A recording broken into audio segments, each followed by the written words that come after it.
I am reviewing your model airports. Previously, San Diego was voted as the best airport and will progress to the grand finale. Comment down below which model airport featured in this episode also deserves a spot in the finale. This is Greenwood Airport, a miniature airport featuring the Gemini Jets terminal and the rest he built himself around it. He's got some really nicely structured markings, and the lighting inside of the terminal gives a nice effect both at day and night. A detail on the airport that I like are the light poles that he added in between all of the aircraft stands. Two things that you could consider adding are 1. More ground markings, for example add stand numbers on the ground and add labels at different parking positions for the aircraft. Secondly, on the wall behind your airport you could add a background. This can either be of an airport, a city skyline, or a landscape, anything you want. And I'm sure your airport will look very realistic then. This is Lakeside International Airport in New York, the USA.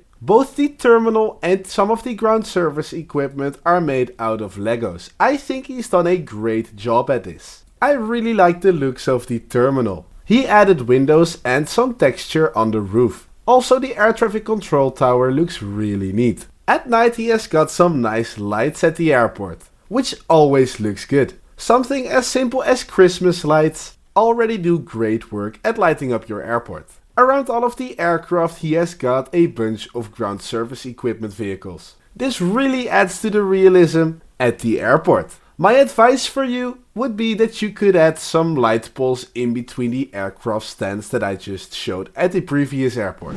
This is Zurich Global Gateway Airport. An airport fully made out of paper and cardboard, including the aircraft models. I really like that he created an interior for the terminal as he added a waiting area for passengers. And I'm sure that if you add a bit more ground service equipment, your airport will look very much alive. Here is JFK Airport Terminal 1. It's a really tiny diorama, but a lot of detail he has put in it. The aircraft stand looks lovely, and even though the whole airport only fits a single model, it still looks great thanks to the ground service equipment, the tiny cones that he put in front of the engines, and the very detailed ground markings and concrete tiles that he added. Furthermore, he also has a terminal. This 3D printed terminal has an interior which looks out to the aircraft stand. Inside of the terminal, he's got actual passengers. They are waiting in line to board the aircraft. This is a really outstanding job he has done using his 3D printer.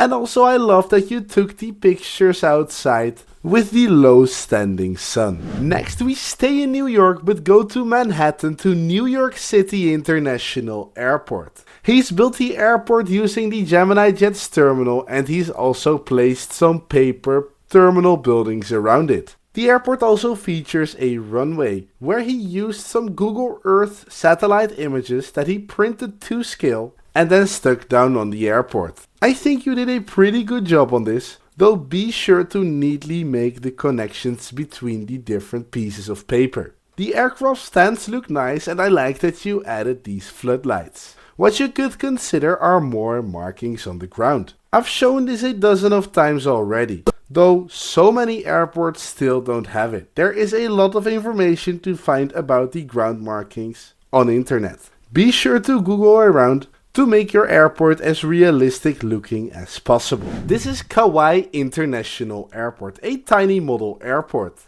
with the cool feature that the terminal lights up at night. I like the greenery and the small interior that you installed, and the see-through roof is a really creative addition as well. My advice for your airport would be to add some floodlights in between all of the aircraft stands. You can add a fence on the grass here in between the air side and the land side of the airport. And finally, be sure to add some gate numbers on the ground and you can also add them on the terminal. Welcome to Pepos International Airport, a lovely model airport located in Chicago. At night, this airport also beautifully lights up thanks to the LED strips that he has added both on the edges of the runway and the center line of the runway. What I like about the airport are all of the buildings and the scenery.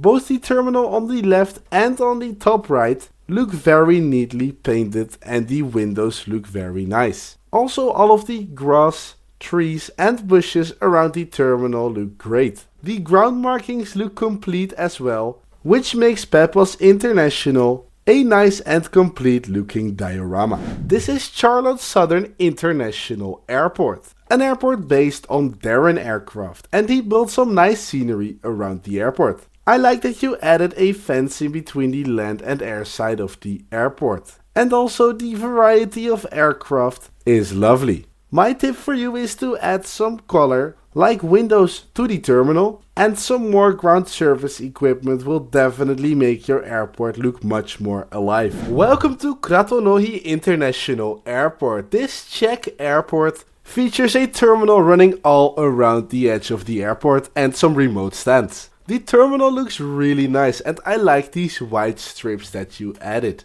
And another cool detail are the signs that indicate the gate number. The terminal design is really cool in my opinion, and I like that you added the Czech and EU country flags on top of the terminal as well. And finally, I like that you added branding to the ground service equipment. For example, this catering truck on the right, he added the LSG Sky Chefs logo to it. Welcome to Los Angeles Tom Bradley Airport. I am not sure whether this airport is created out of a kit, or that he built it all himself. Though both the terminal and ground markings look really good and detailed. Though I am not sure what a KLM City Hopper is doing in Los Angeles, it is cool that there are actual passengers boarding the aircraft. It's cool to see the great amount of ground service equipment around every aircraft, also in the case of this Airbus Beluga. Overall, I think we're looking at a very nice and complete model airport.